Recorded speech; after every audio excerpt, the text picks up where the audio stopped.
बिस्मिल्लाहिर्रहमानिर्रहीम। अस्सलाम वालेकुम। आज 23 नवंबर है और दिन है जुमेरात का। बिलाखिर इलेक्शन कमीशन ऑफ पाकिस्तान ने 71 रोज़ बाद बल्ले के निशान पर महफूज फ़ैसला सुना दिया है और इस फैसले पर बात करते हैं कि ये तहरीक इंसाफ के हक़ में है, ख़िलाफ़ है, क्या सूरत हाल है। देखें, सबसे पहले तो इलेक्शन कमीशन की बदनीयती यहीं से साबित होती है कि 13 सितंबर को ये फ़ैसला महफूज हुआ था। आज 71 रोज़ बाद ये फ़ैसला सुनाया गया है। 71 रोज़ बाद 71 रोज़ ये फ़ैसला महफूज रखा गया। Chief election commissioner Sikandar Sultan Raja साहब और चारों मेंबरान उनके साथ जो हैं, यानी 5 जो इस वक्त हैं इलेक्शन कमीशन के चीफ इलेक्शन कमिश्नर और चारों मेंबरान, इन सब ने ये केस सुना था और सिकंदर सुल्तान राजा साहब के साथ थे निसार अहमद दुरानी और इसके अलावा शाह मोहम्मद जतोई, बाबर हसन भरवाना और चौथे मेंबर हैं जस्टिस रिटायर्ड इकरामुल्लाह खान। इन सब ने ये सुना था और तहरीक इंसाफ पिछले 1.5 माह से रोज़ाना की बुनियाद पर यह मुतालबा कर रही थी कि भाई वो फैसला सुना दो और चीफ इलेक्शन कमिश्नर ने उनको 2-3 मुलाकातों में कहा कि बल्ले का निशान आपके पास ही रहेगा, बल्ले का निशान हम आपसे नहीं ले रहे। लेकिन आज का जो फैसला है उसमें 20 दिन का टाइम दिया गया तहरीक इंसाफ को। कहा गया कि आपके जो इंट्रा पार्टी इलेक्शन हैं उनको हम कलअदम करते हैं, वो दुरुस्त नहीं है।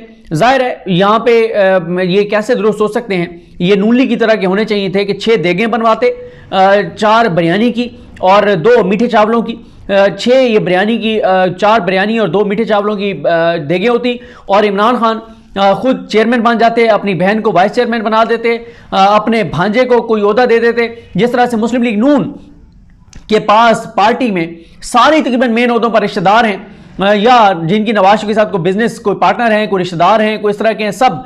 यानी आप देखें ना, आगे का जो बताया जा रहा है, जिस तरह से शहबाज शरीफ वज़ीर आज़म थे, हमजा शहबाज वज़ीर आला पंजाब थे और पहले नवाज शरीफ वज़ीर आज़म थे, शहबाज शरीफ वज़ीर आला पंजाब थे।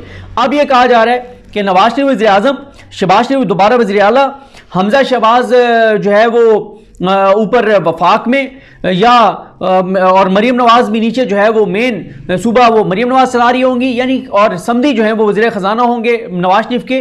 तो इस तरह की कोई पार्टी इलेक्शन होते तो तब जाके इलेक्शन कमीशन समझता कि नहीं ज़बरदस्त इलेक्शन है, ये हम मानते हैं। या जिस तरह से JUIF ने अभी कराए हैं। अब इस पर ज़रा बात कर लेते हैं कि सूरत हाल है क्या। मेरी अगर आप असेसमेंट पूछें तो ये इसलिए ये फैसला दिया गया है कि 20 रोज़ बाद अगर तो इलेक्शन कराने हुए, जो कि अभी तक मुझे बिल्कुल नहीं लग रहा कि इलेक्शन होंगे, अगर इलेक्शन कराने पड़ गए तो 20 दिन बाद PTI इंट्रा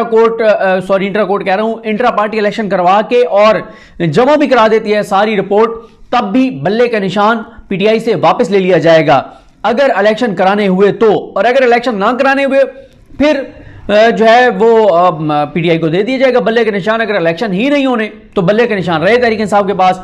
अब तहरीक इंसाफ ने ये ऐलान किया है, बैरिस्टर गौर साहब ने, कि वो इस फैसले को चैलेंज करेंगे। अब ये क्यों इतने लेट आके फैसला सुनाया गया है? अब ये चैलेंज कहां पे होने? आमिर फारूक साहब के पास। आमिर फारूक साहब का जो कम अज कम टाइम है तहरीक इंसाफ के केसेस में फैसला सुनाने का, वो आप चेक कर लें, मुझे बताने की जरूरत नहीं है। जब इलेक्शन अनाउंस हो गए होंगे, कोई वजीर आजम की कुर्सी पर बिठा दिया जाएगा, तब जाके कोई फैसला आएगा और वो भी खिलाफ आएगा तहरीक इंसाफ के और फिर लंबा एक प्रोसेस होगा, सारी चीजें होंगी। तो अब तहरीक इंसाफ के लिए एक तलवार लटक रही है। अभी तक बल्ले का निशान उनके पास है, इसमें कोई शक नहीं कि बल्ले का निशान अभी तक नहीं लिया जा सका, लेकिन तलवार लटका दी गई है। अगर इलेक्शन हुए तो बल्ले का निशान तहरीक इंसाफ के पास नहीं होगा। वैसे तो जो अब इंट्रा पार्टी इलेक्शन है PTI करा सकती है। अब जाहिर है इस वक्त इमरान खान के मुकाबले में किसने जो है वो कागजात नामजदगी जमा कराने हैं। और इसी तरह से अगर नज़र आ रहा है PTI के लोगों को, उनकी अपनी जमात के अंदर लोगों को नज़र आ रहा है कि इस वक्त जो है वो इलेक्शन नहीं हो सकते उस तरह से जैसे एक PTI का एक खासा रहा है इलेक्शन कराने का, तो होगा तो यही कि वही कागजात नामजदगी उन्हीं के जमा होंगे जिनके पास ऑलरेडी ओहदे हैं और उन्हीं को नोटिफाई कर दिया जाएगा, बिला मुकाबला वो हो जाएंगे।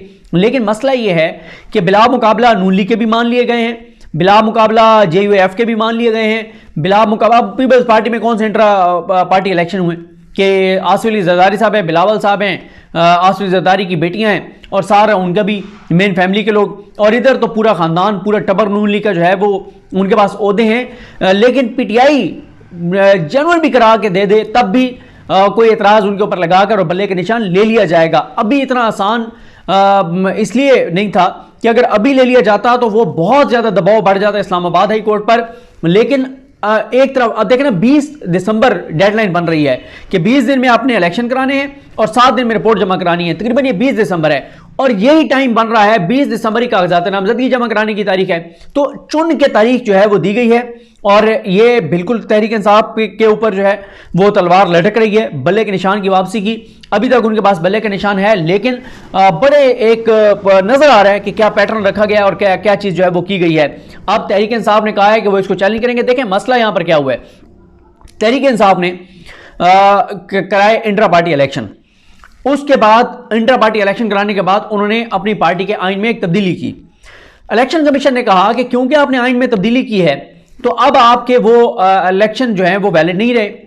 पीटीआई ने क्या किया, उन्होंने कहा कि हम वो जो तरमीम हमने की हैं वो तरमीम हम वापस ले रहे हैं, तो हम आइन को उसी शक्ल में बहाल कर रहे हैं जिस शक्ल में इंट्रा पार्टी इलेक्शन हुए थे। इलेक्शन कमीशन मान गया, उन्होंने कहा बिल्कुल ठीक है, फैसला महफूज कर लिया 13 सितंबर को।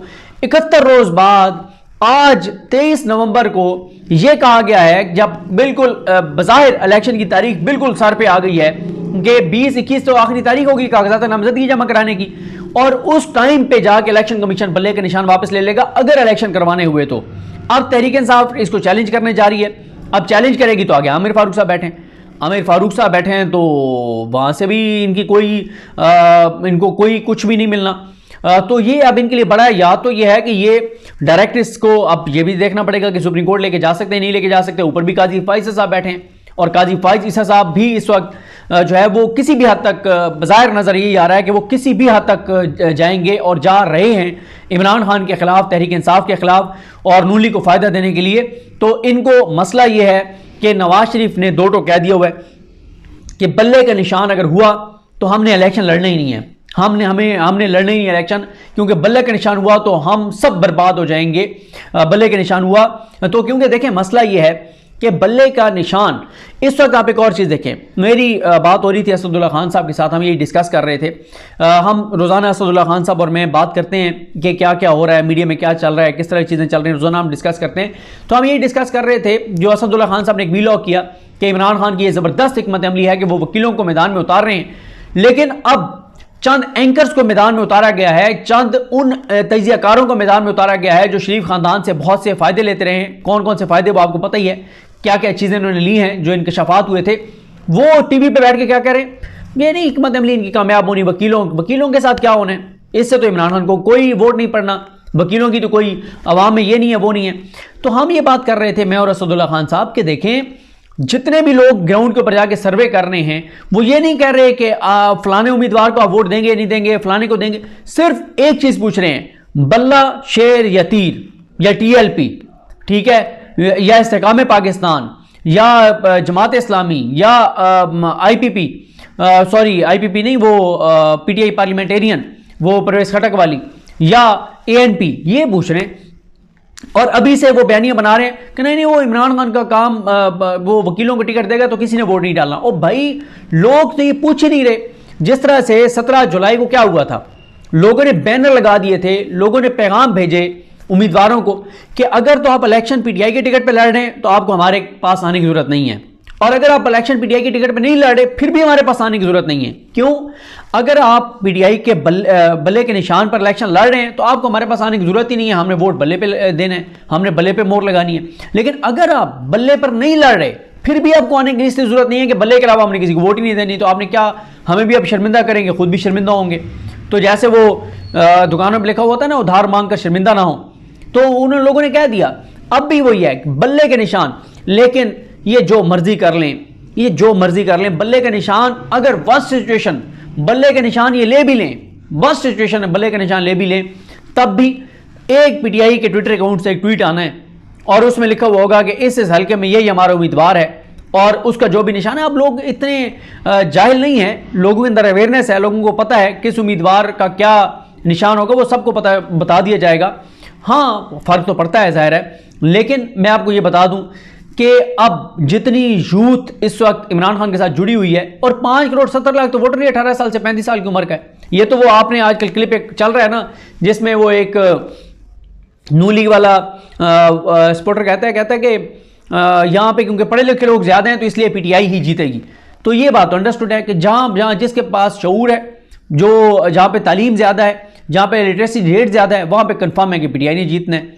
और मैं आपको इस बार बता दूं कि सारे तजिए गलत साबित हो जाएंगे, कि ये मिथ भी टूट जाएगी कि शहरों में सिर्फ पीटीआई है और पढ़े लिखे लोगों में पीटीआई है। इस बार आप जाके सर्वे कर लें, आप जाके देहातों में लोगों से पूछ लें। आप देहात में जाएं, किसी देहात में आप वो जो फसलों में को पानी लगा रहा है, कोई और काम कर रहा है, आप कोई चारा काट रहा है, कोई फसलों में काम कर रहा है, आप सिर्फ उससे जाके पूछें, वो आपको जो जवाब देगा आपको लग समझ आएगी कि शहरों से ज्यादा इस वक्त देहातों के अंदर पीटीआई की पॉपुलैरिटी और लहर चल रही है। फिर आप खवातीन में जाके देखें तो आप यूथ की भूल जाएंगे कि यूथ किस हद तक तहरीक इंसाफ के साथ है। आप औरतों में जाके पूछें, और उन औरतों से जिनको हम समझते हैं कि यार ये तो इन्होंने तो स्कूल का मुंह ही नहीं देखा है, तो अनपढ़ हैं, तो घरों में बैठी हैं, देहातों में बैठी हैं, उनसे जाके पूछें, आपको लग पता जाएगा।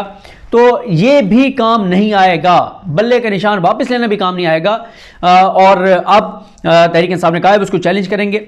और ये बहरहाल है, अगर इलेक्शन होना है तो 20 दिसंबर को हर सूरत में ये बल्ले का निशान वापस लेंगे, ताकि उस मौके पे आके ऐसा पीटीआई को धचका लगे कि अपनी मर्जी के फिर उसमें भी ये क्या करेंगे, इलेक्शन कमीशन क्या करेगा कि पीटीआई के लोगों को ऐसे निशान अलाट किए जाएंगे जिससे मिलता जुलता कोई और निशान जो है वो मौजूद हो ऑलरेडी, ताकि लोग कंफ्यूज हों। और लेकिन मैं आपको बता रहा हूं, जो ये मर्जी कर लेना, इस वक्त जो अवाम के अंदर नफरत है ना इनकी, जिन्होंने 18 माह में पाकिस्तान को तबाह और बर्बाद कर दिया है, और जो इन्होंने महंगाई की, जो इन्होंने झूठे वादे किए, झूठे दावे किए, और अब बिलावल ये बात मान रहा है कि शहबाज शरीफ और नून लीग पूरे इंतकाम में इमरान खान के खिलाफ लगे रहे, इसलिए हम डिलीवर नहीं कर सके और पाकिस्तान को हम मजीद बर्बाद करके गए हैं, तो कोई इनका काम नहीं बनना। लेकिन ये है कि आज का फैसला 100% बदनीयती में मबनी है। और मतलब 71 रोज क्या, 13 को ये फैसला महफूज हुआ था, 15 को सुना देते, 1 महीने का टाइम दे देते, क्यों नहीं दिया? एक इतने क्रूशल टाइम पे आके आप 20 दिन का टाइम दे रहे हैं, और एक ऐसे टाइम के ऊपर जब इमरान खान जेल में हैं, पीटीआई के हज़ारों कारकुन जेलों में हैं, उनके कई रहनुमा लापता हैं, कई जेलों में हैं, बाकी सारे रुपोश हैं, छुपे हुए हैं। लेकिन वो तो मैं आपको बता रहा हूँ कि वो कोई मसला नहीं है, वो कोई मैकेनिज्म बनाएंगे, ऑनलाइन मैकेनिज्म बनवा के इंट्रा पार्टी इलेक्शन करवा देंगे, वो शफाफ इलेक्शन भी करवा दें, तब भी इलेक्शन कमीशन कोई ना कोई बहाना बना के और बल्ले का निशान वापस ले लेगा, अगर इलेक्शन होना है तो। अगर इलेक्शन नहीं होना फिर बल्ले का निशान मिल जाएगा, फिर बल्ला हो ना हो क्या फ़र्क पड़ता है। लेकिन ये इनकी बहरहाल मैं आपको बता रहा हूँ हिकमत अमली इनकी नाकाम होगी। और ये जो चंद एंकर्स जिनको बहुत शरीफ ख़ानदान ने फ़ायदे दिए हुए हैं, वो जो टीवी पे बैठ के कह रहे हैं ना कि नहीं नहीं वो वकीलों को देने से इनको भी सबकी तबीयत साफ़ हो जाएगी जब इलेक्शन रिजल्ट आएंगे, एक बार उतरने दें मैदान में, कोई बंदा उतर जाए मैदान में। इस बार वोट बल्ले का है अवाम में 80%, यानी ये को फैक्ट बता रहा हूँ आपको, कोई ऐसी चीज़ नहीं बता रहा कि आप कहेंगे मैं दावा कर रहा हूँ, मैं दावा नहीं कर रहा भाई। वो देखें ग्राउंड के ऊपर जिन लोगों ने जाके सर्वेस किए हैं, और अगर नून लीग इस वक्त ग्राउंड के ऊपर 50-50 भी होती ना, तो ये जितने एंकर्स हैं ना, और जो आजकल मोस्टली तो टीवी के ऊपर वही उन्हीं को इजाज़त है जो ज़ाहिर है जो किसी हद तक जो है वो कंप्रोमाइज़ किए बैठे हैं, तो सबकी बात नहीं कर रहा, चंदे को छोड़ के बाकी 70-80% हैं। तो ये अब तक सारे मैदान में उतरे हुए होते और जाके लोगों से पूछ रहे होते और दिखा रहे होते बड़ा टफ मुकाबला है, थोड़ा सा 49-50-50-50 इतना 50-50 है, इस तरह सा 19-20 का फ़र्क है। ऐसा नहीं है, क्यों नहीं ये मैदान में जा रहे, और जो जा रहे हैं वहाँ पे 70 पे पीटीआई है, 20 पे पीएमएलएन है, 10 पे कोई और है, और कई हलकों में तो आप वो हबीब अकरम सब सर्वे कर रहे हैं, नंबर 1 पे पीटीआई है, नंबर 2 पे वो कहते हैं कि हमने किसी को भी वोट नहीं देना, और नंबर 3 पे जाके फिर नून लीग है, और कई हलकों में तो नून लीग 5वें नंबर के ऊपर है। तो ये तो इनकी हालत है जो वज़ीर आज़म बनने के लिए साहब आए हैं। तो ये आज का है, अब ये इसको चैलेंज करेंगे और देखते हैं आमिर फारूक साहब इसको कब लगाते हैं। ये भी हो सकता है कि 2032 तक हैं वो, 2032 से पहले किसी भी तारीख को वो लगा देंगे। देखते हैं चीज़ें किस तरह आगे बढ़ती हैं। मुझे अपनी दुआ में याद रखें। अल्लाह हाफ़िज़।